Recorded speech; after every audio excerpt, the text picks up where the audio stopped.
Welcome to Books and Booze, a bookish and wine and juice podcast. Whether you're a fan of books, wine, or true crime, this is the place for you. Pour yourself a glass of whatever you enjoy and enjoy the show.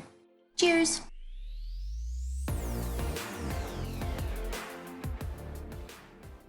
Right, welcome to the show, guys. Today I am joined with my very good friend Leanne, who I used to record true crime episodes with in Australia.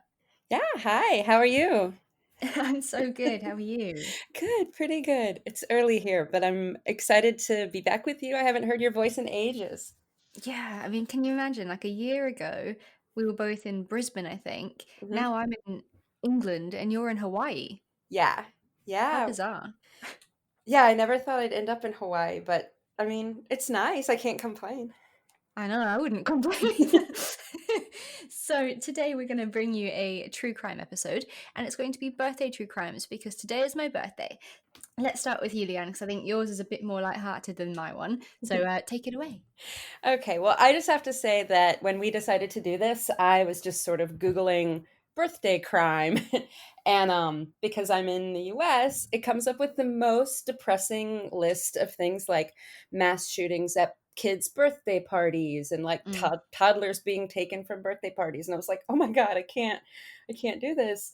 So I was scrolling past all these like horrible children's party shootings. Like, what is wrong with us? What is happening? But I did find a couple of lighter ones after like 26 pages of searching. Sorry. So bad. Um, but so initially I was torn between these two stories, and I'll just tell you really quickly, because they were both really short. But one was about a woman who was pulled over. I think it was in Las Vegas, but she was arrested. So it was driving erratically. She was arrested. When they pulled her over, they saw that she was topless and was trying to, quote, give sexual favors to her boyfriend for his birthday. But Wow. she was driving. That's I was like, how do you even? That's creative. She's generous. I know, right?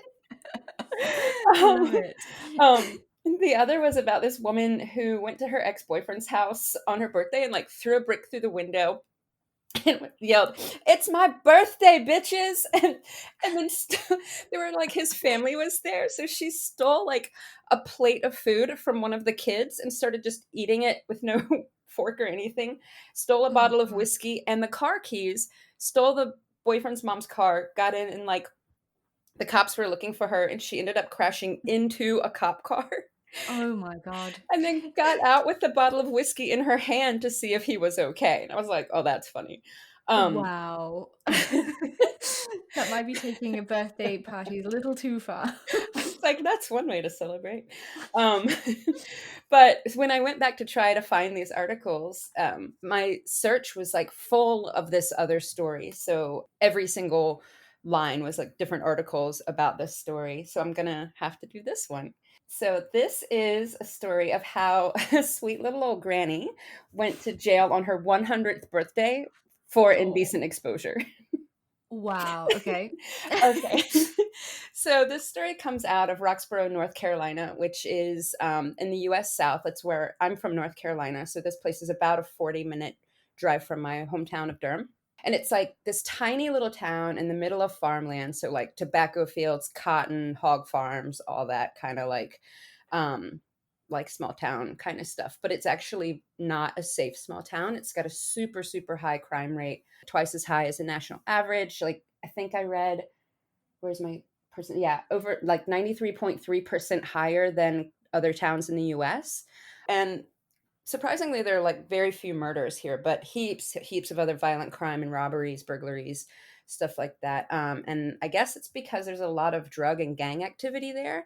I Mm. knew that a lot of gangs had their home there, like Crips and Bloods and things like that, Latin Kings, but I didn't realize like quite how bad it was. So it's still like, for backwater North Carolina, it keeps the cops really busy. So, all right. So, what's up with our granny? So, this was this story was first published, I think, on WRAL, which is the local TV news down there. All right. So, let's get into it. So, Miss Ruth Bryant, we always call people Miss in the South, so usually Miss and then their first name. So, I'll call her Miss Ruth. Okay. So she lives at an assisted living facility, so a nursing home down there in Roxborough. And May 5th was her 100th birthday. So this is just a few weeks ago. I don't know what the Yeah, date is. 10 days ago, basically. Oh my God, my days are like running together. It's just like, Lockdown vibes. oh my God, it's just like a river of time. I have no idea what day it is. All right. So obviously the home always makes like a really big deal when a resident turns 100 years old, as they should. And so they gathered all together all the residents in the facility. It looked like on the video maybe 50 or 60 people, and that included all of Miss Ruth's family. So like she had her daughter was there. Her daughter's like in her 70s, kids, grandkids, great grandkids, like just heaps of people. So they're all gathered and they're getting ready to bring the birthday cake out and sing happy birthday and all of that. And a couple of sheriff's officers come into the building and they're like, we're looking for Ruth Bryant. And she kind of looks over and he's like, are you Miss Bryant? She goes, it all depends on what you want. I'm going to do her I voice love because her already. I love her. She's so sassy. And he said, I want you. And so then he said, she's like, well, what do you want me for? And he's like, when you went down to the fire station the other day and you flashed all those firefighters, man, you can't do that. That's indecent exposure. I'm going to have to take you in. And her family is like, what? And all these old people are like clutching their pearls, like, what is happening? They're probably like, oh my goodness gracious. What have you done? Yeah, so then they cuff her. They like fully like put her in handcuffs like up front. But so then they take her out to the patrol car and like her friends and family are just freaking out. They're like, what is going on? Her daughter, what is the quote from her daughter was said, I knew mama was 100, but I didn't think she was gonna go out like this. They've just got the best personalities, don't they? Oh my God, they were I was cracking up the whole time. So they put her in the car, in the cop car, and she starts like she's got her leg out and she's like kicking at the sheriff. And he's like, hey, don't kick me, I got a bad knee. She goes, one, ha, I got two bad knees. And they're like, do you want to add another charge? And she's like, so she gets in the car. They take her down to the station and they book her, and she's like laughing and mugging the whole time. She's got the most hilarious mugshot ever. She's just grinning. It's so funny. It's like this big goofy smile, and they give her that, in I don't know how it is where you are, but in the US we have like the bright orange jail uniforms and it says like Person County Yeah. Jail. So they give her that to put on. She just like drapes it across her chest and starts singing, I'm in the jailhouse now. I'm in the jailhouse now. And she's like doing this little dance, like I'm doing it, you can't see, but she's like doing this little like soft shoe dance with her walker. And like her family's just like, Mama. So then She's like such a character. I love it. oh my God, she's the best. I want her to be my grandma. Yeah. So then this is when they do the big reveal. Like it was all a gag. She had called up the sheriff's office a week before and told them that she'd been a good girl her whole life, but it had always been on her bucket list to go to jail. And she said, and if I don't do it soon, I don't think I'm going to get the chance. So she conspired with the police Yeah. to prank her family. Yeah. And like all Oh the my people in the God. nursing home. And yeah, so they teamed up. I guess one of the nursing home officials like helped stage this whole scene for the party and like make sure that after they went away in the cruiser that the other people like didn't all drop dead of heart attacks because they were freaking out. Oh, that could go wrong It so could go fast. really wrong, just dominoes. Just everyone falls out. It's like, oh. Oh my lord. That's when your funny birthday prank turned into a true birthday crime. Oh my God, that is so Um, funny. yeah, so I guess this thing has gone completely viral. Like literally every single link on the first like 4 pages was about this woman. I even saw a link to an Oprah magazine article about it. And like, in the US, Oprah's like bigger than Jesus, bigger than the Beatles. Like if Oprah's Yeah. on it, everybody's on this story. So yeah, so that's my lighthearted, no heart children harmed story of a birthday party. So happy 100th birthday, Miss Ruth. Oh, was that this year? Yeah, that was just a few weeks ago. Oh my God, bizarre. Yeah. That's brilliant. I would love to meet her. It would just be the funniest thing. Oh, I'll send you her mugshot. It is hilarious. Oh, please do. I'll share it on the Instagram page. Yeah. Okay.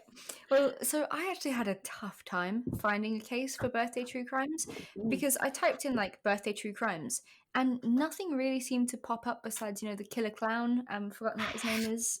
John Wayne Uh, Gacy? that one, yeah. Yeah. Uh, so he popped up a lot, but I mean, Oh, right. he kind of just went to children's birthday parties and then went out to the pub. I don't know much about him to Yeah. be honest, but he was still dressed as the clown.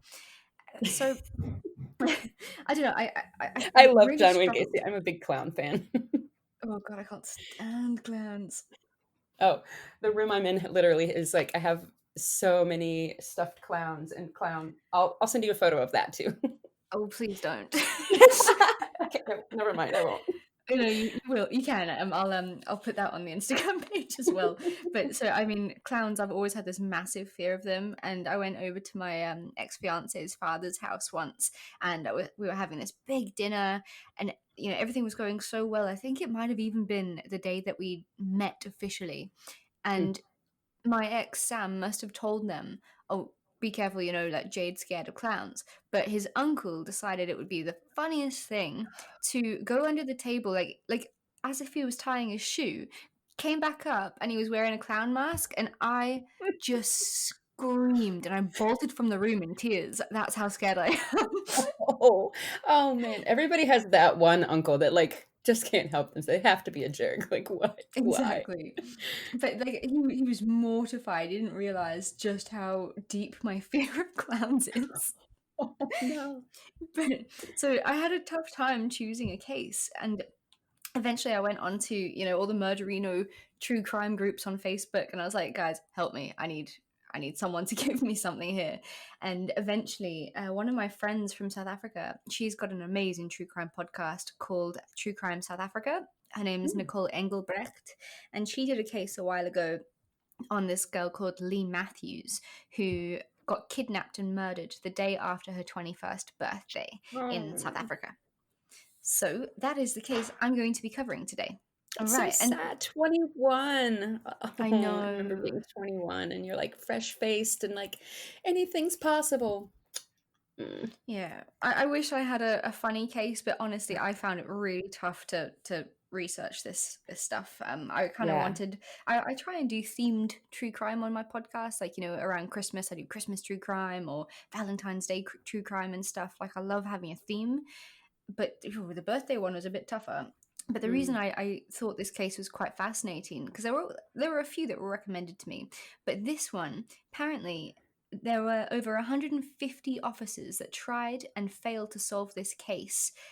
They worked around the clock, 7 days a week, and it took the 151st officer to actually crack it.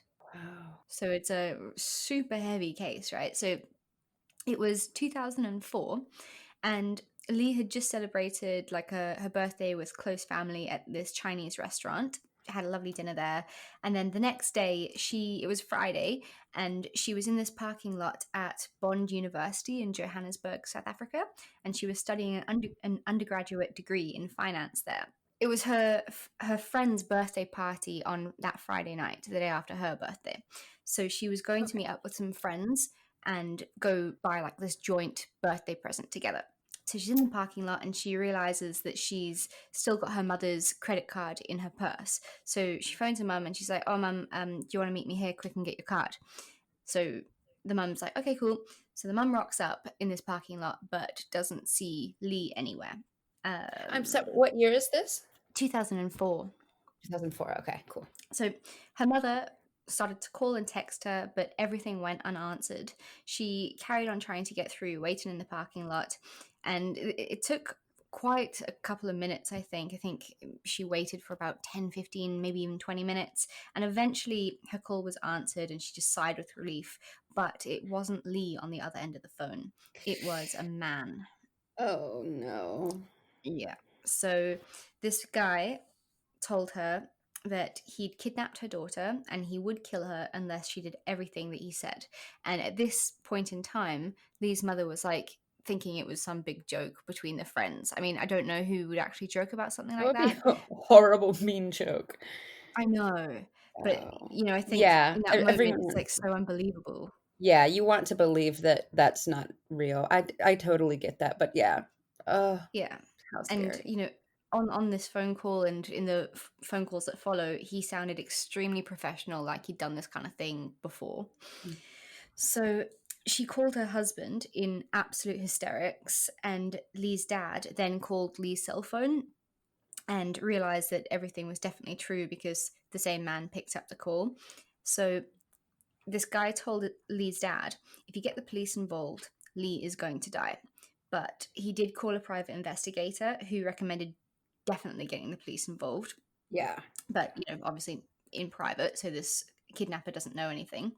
So the kidnapper decides that he wants 300,000 rand, which, well, it's, Um, I'll be thumb sucking, but it's like uh, close to like maybe 25,000 pounds, okay. maybe. I could be completely wrong, but it's quite a large sum of money. So Lee's family, they're very well off, but they don't seem like it. Like, you know, they gave her their daughter a tanzanite ring for her birthday, her 21st birthday, but she was too shy to wear it in front of her friends. You know, she was Oh, very subtle, and she kept the ring in her pocket. So she's not, you know, going out there and showing everyone yeah, that she's really rich. like super But flashy. Yeah. yeah, Oh, so the private investigator says, and the police officer that are now involved, they say to him, just say that you can only get your hands on 50,000 rand. Is that enough? So the kidnapper agrees to this lower sum of money. And he went to drop off the cash with a policeman hidden in the back seat of the car. But about 1 kilometer away from the drop off point, the dad freaked out and was like, no, no, no, please get out. This is my daughter's life. I'm not risking it.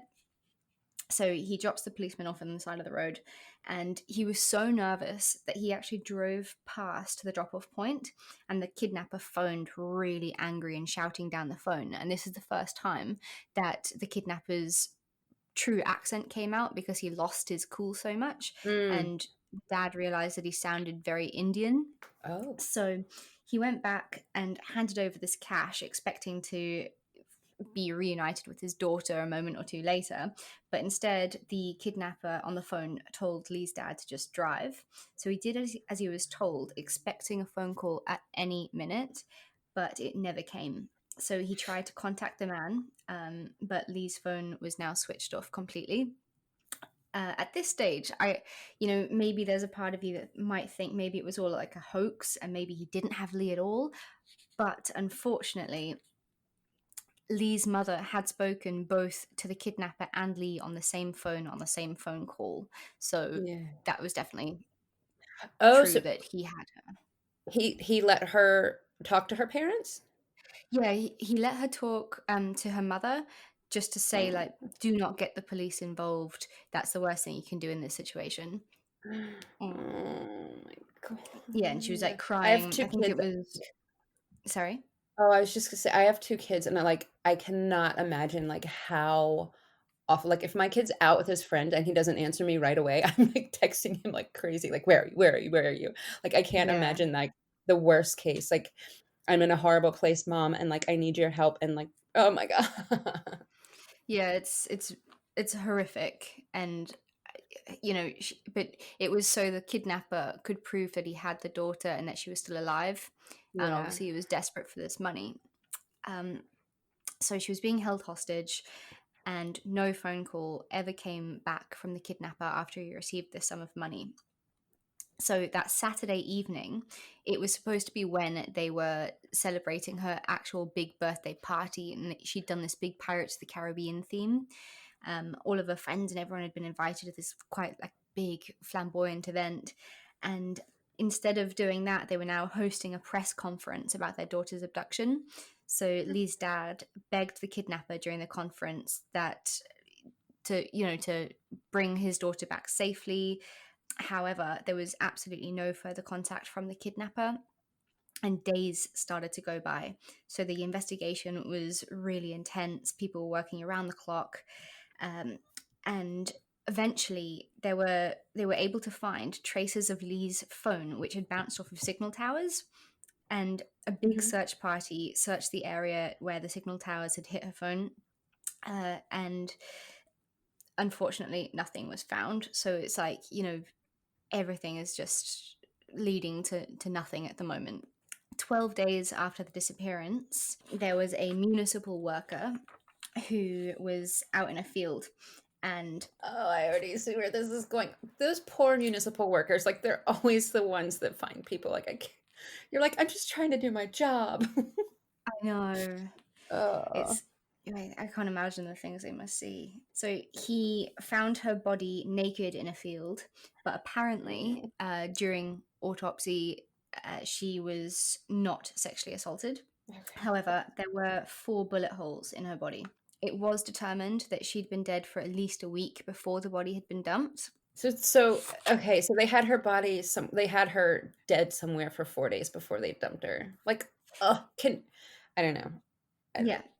So while they were at the scene, there were the shell casings from the bullet wounds in her body but they'd all been placed quite strategically between her legs, as if being ugh. staged. And Ew. she definitely hadn't been killed in the area where she was found because there was no blood anywhere.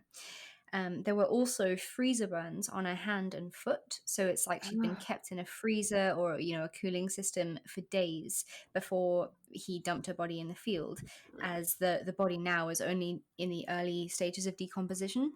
Mm-hmm. So people are still nowhere closer to figuring out who the hell has done this to this girl. Some of them just really need to start taking a bit of a break. So this guy called Pete Bailefelt takes over the case while some of the others have a bit of a break. And he decides to start right at the beginning where Leigh was abducted. And he recalls what her father had said, that the man had this Indian accent. So he pulled the Mm-hmm. university's records and he was looking at, obviously, anyone that could have come from Indian descent. And he did this because upon questioning Leigh's friends and family, one thing was confirmed. Leigh would never have gotten into the car with a stranger or given a stranger a lift in her car either. So she was very safety conscious, and there was no kind of report of a struggle. So whoever had taken her, or who she had taken, because at this stage her car was found abandoned somewhere else, so Mm. she could have driven someone else. It seemed likely that she would know whoever had taken her. Yeah. So, among the people fitting this very vague description of a guy with an Indian accent was Donovan Moodley. So, Donovan Moodley was, I think, 24, and he went to the same university as her. And they weren't friends, but they were acquaintances. They did Yeah, have, yeah, I you think, have each classes other's. with people or whatever, like, and yeah, if you were in a group project, you get people's numbers or yeah, oh, I know Yeah, you from math class if you need a ride. I did stuff like yeah, all the time in uni. yeah, and I do know that one of them had each other's numbers in each other's phones or something like that. Mm. So there was a vague connection between them. So anyway, Bailefelt started to look into Moodley, who turned out to have quite a bit of a dodgy past with fraud. Mm. He thought that perhaps the kidnapper would have checked into like some accommodation close by to the crime scene, just to lay low for a little while. And he found out that Moodley had actually checked into a hotel very close by from the 6th to the 9th of July. And this event took place on the 9th, I think. Was it? Yeah, it was the 9th. And it was paid for on his credit card. So then Bailefelt decided to look into Moodley's credit card records. So Pete Bailefeld is apparently like an absolutely incredible detective. Like, if he's on the case and you're a criminal, you're fucked. Yeah, well, I mean, also like they've been through he's the 151st. Is that what you said? Yeah, yeah, That's crazy. So they were like, "Oh, we can't do this. We need to call Pete in. yeah. We Which can't they do it." should have just done. Yeah, right. Probably should have been step 1, but 151 steps later, you're like, "Fine, call Pete." So there were quite a few large sums of money going into his account throughout July, enough to amount to the 50,000 rand that Leigh's dad had handed over as a ransom payment. Mm.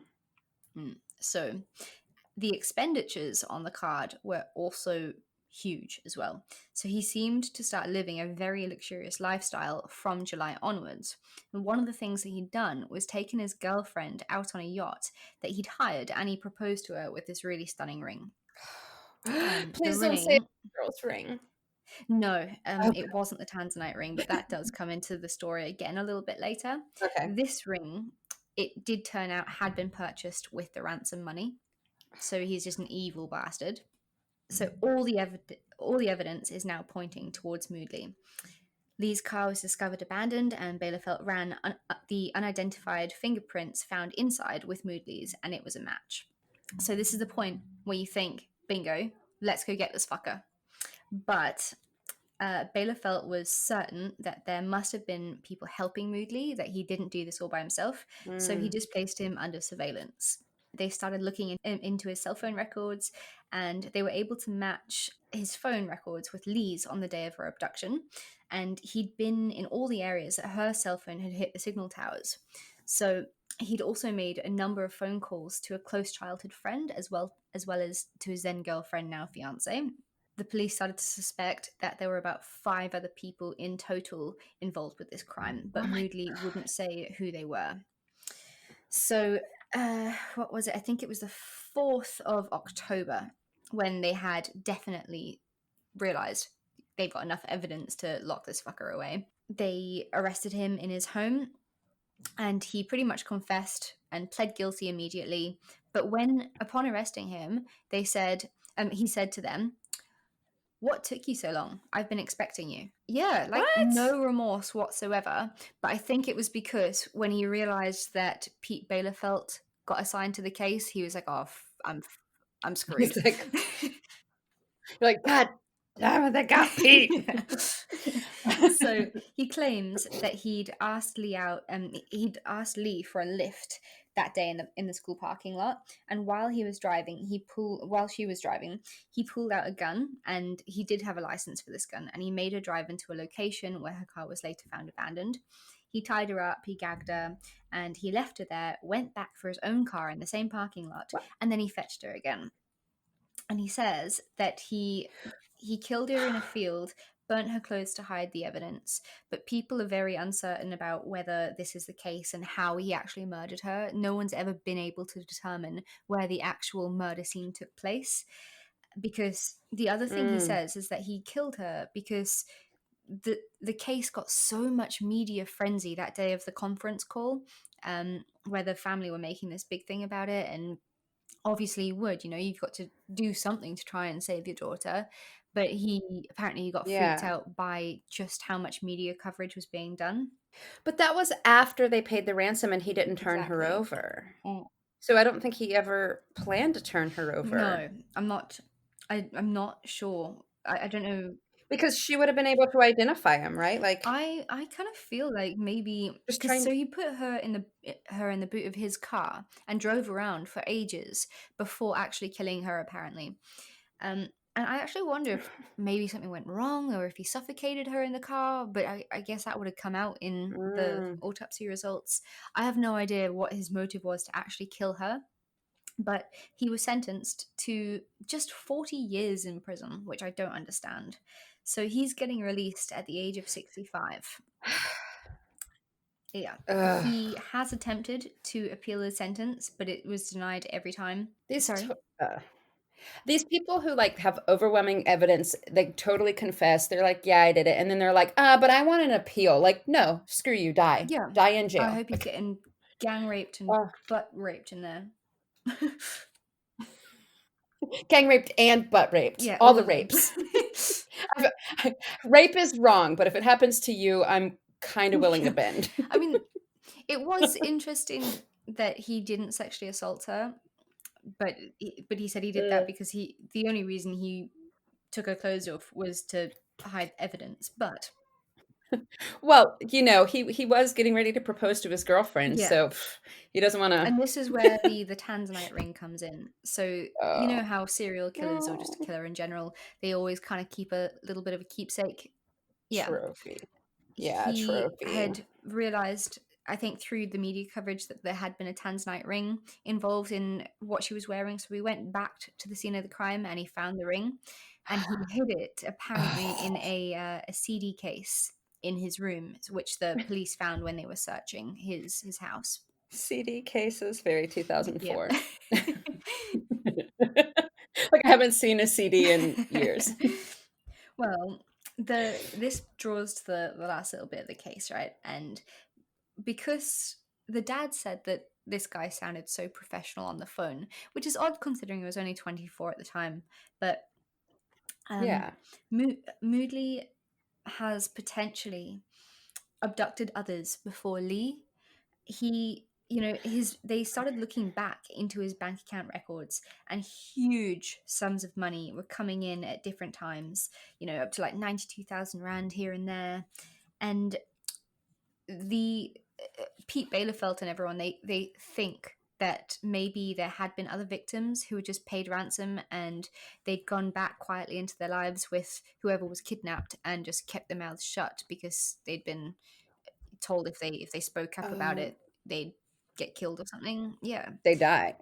Yeah. Oh my Yeah. God. So now he's in jail, and he's still not ratting out whoever else was involved. And I mean, that's a great thing for him because he's having these people bring him stuff on the inside, apparently. And he's Mm, got people on his side because they know that he's loyal. And it's just filthy. I just, yeah. He took the fall. He took the fall, so they're taking care of him yeah. in But there. I mean, That's poor Leigh disgusting. Matthews, she had a whole life ahead of her, and he took it from her. Yeah, and just like 21, and she was too shy to wear her ring, her like fancy ring her parents got her, and she had a Pirates of the Caribbean themed birthday party. Like how like just sweet and youthful. Like I don't know, like a pirate themed birthday party just screams like I'm I'm growing up, but like I still want these innocent Yeah, things, you and she was know? she was beautiful. Like she had long blonde hair, big doe eyes. She just looked like such a little honey, and yeah, it's just so sad, and her poor family have lost the best thing in their lives. So sorry, Um, that's a very sour note to end oh. on, but it is a true crime episode. Yeah, I mean, all crime is sad unless it's fake crime like my Yeah, granny and that story. was awesome. Yeah, wow, thank you. That was I had never heard of that. We don't I mean, it's so funny, like, I get obviously, like, US hits, and you would get more, like, UK or so like, you'd have to, like, specifically seek out different places, but it's so interesting to hear stories from other places that, Yeah. that not everyone always gets to hear. So that's amazing. Thank you It's a so pleasure. I much. think that Nicole from True Crime South Africa, her case, her episode covering this case was way more professional than mine. Books and Booze is a bit more of a banter podcast, but I do love true Yeah. crime and bring it up on this podcast. So yeah, but otherwise, how have you been doing with lockdown and all that stuff? Uh, okay. I still am doing so most of my I mean, my main job is that I actually work overseas in Yeah. peace building. So I work in Papua New Guinea. But the area that I work in is completely locked down. So there's no outsiders, there's no travel in or out of the islands. So that's been put on hold. Um, and so just here in Hawaii, I've picked up some work doing woodwork on boats. So I do like finishing on fine teak, like on different boats. Nice. And so I'm still able. Yeah, it's really nice. So I work alone. I work on boats that don't have anyone on them, and I just sort of work on my tan and get the teak work done and make them look really beautiful. So I've been able to still keep doing that. But my kids are so bored out of their minds, and like so I have a 13-year-old and a 16-year-old. Yeah. Um, and they're going completely bonkers because Hawaii has like some of the strictest lockdowns in the US. We also have the lowest virus rates like Wow. per capita. So yeah, everyone was really early adapters of face masks, which is pretty common here anyway. It's predominantly Asian and like Filipina and Chinese. So like wearing face masks isn't as unusual. It is in mainland US, where they're really struggling to get people to get on board with that. Um, but yeah, everything has slowed down, and you know me, I'm like you, I'm a super extrovert, like, I wanna be with the people, and I wanna be doing stuff, and, like, I'm super hyperactive, and so, like, just Yep, crushing I'm boredom. I'm honestly going mad. Yeah. I can't deal with it Yeah. anymore. I need a pub and I need strangers to just go up to and be like, "Hi." I miss talking to strangers so, so, Yep. so much because like, now you're like the most thing is like, "Oh, excuse me," when you get too close to someone in the grocery store. Yeah, there's like a You're like you've gotta wait in like a line just to get to the wine section in England, like because 'cause you've got to do the 2-meter distance and everyone's like perusing the shelves like, "Hmm, what should I have today?" I'm like, "Hurry up." like, "Just pick one." Yeah, it's been weird. Yeah, so my Yeah. birthday lockdown tomorrow. Hopefully, it'll all be better by your birthday in Mm. August. Yeah. Yeah, What do you hopefully. think? What's your But prediction with this whole corona thing? oh, I don't know. I think it's really gonna depend on where people are and, like, how pushy their governments are gonna be about a reopening. Like, doing a soft reopen on some things, like, I've got a dentist appointment, in a little bit, and it's because it wasn't considered essential except for, like, emergencies. But I've had this, like I'm halfway through a procedure, and they're like, well, now we can do sort of medium level, stuff." So we're sort of slowly starting to open, but we're not open to tourists still. Like, everyone has to be in quarantine for 2 weeks. So, um, I don't know. I think it's gonna be a whole different sort of world. Like, we're not gonna go back to how it Yeah. was. Um, Do you think the world's yeah. changed forever? I do, I do. I think that, like, all of these concepts that were really polarizing even 6 months ago, like, talking about, like, bringing back sort of socialist ideas, like giving stimulus checks to families in need. Like, our government, our current Mhm. president is, like, super against any sort of support and help for people, but now it's like, "Oh, actually, let's give them money 'cause, we need to." So, like, all of these things people are rethinking. They're rethinking, like, can people actually work from home sustainably? How do we do that with families?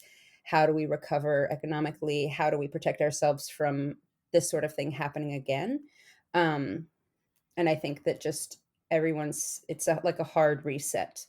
And I think worldwide people are reshuffling and rethinking how societies are Yeah. built, and I think that's really important. I think that's the silver lining. I'm, of course, like the obnoxious optimist that's always like, "But the good thing is." I I think that a So lot of people are going to start realizing that people can work from home, and all mm, the stuff about, I don't want to say this because I don't want the world to go this way, but I was listening to another podcast earlier, uh, and this lady was saying, all those people that send employees over to like Switzerland or Sweden or somewhere overseas to go and do business, it's actually not necessary. But that'll be sad if the mm. world goes that way. Yeah. Yeah, I hope that it opens things up more than it shuts things down, because we were already in this swing, like, globally, where nationalism was on the rise, like, xenophobia is on the rise. I really hope that this is a way to bring people together instead of, like, further pushing everyone to their I hope so. extremes. Um, yeah. And I 'cause I mean, it's so I used to teach preschools, like, ages ago, and one of the best ways to sort of get a handle on, like, bad behavior, like, 70% of my students had emotional or behavioral disorders, like, it was pretty intense. And I just found that just reducing everything, so lowering the lights, taking all the stimulate like, moving stimulus away, just basically making them bored as a group, as a collective, would actually help them get along better later in the day when, the stimulus was back up. So, like, all the Legos started coming back out and Yeah. things like that, that could normally cause a fight. Like, they'd been bored long enough that they were chill, and I'm hoping that that works here. Um, Gosh. Yeah. Oh, it makes me emotional to think about all this stuff happening right now. But yeah, like you say, hopefully it'll really open things up rather than shut things down. yeah, it's so yeah. It's so weird because, like, in our day-to-day lives, we never think of, like, "Oh, we're living a moment in history," even though we always are, like, Yeah, it's always everything is history. this is But, gonna go like, down in the this books. really is. Yeah, yeah. So, we can hopefully build it better. Yeah.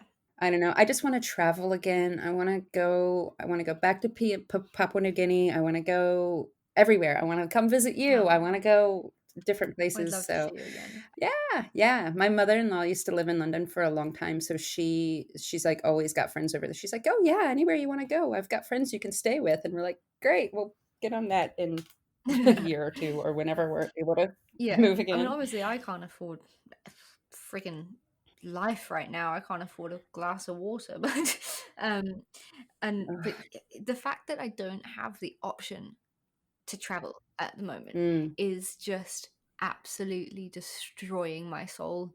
Uh, not being able to do anything and just staying home and it's just like it's so mundane and it is destroying me.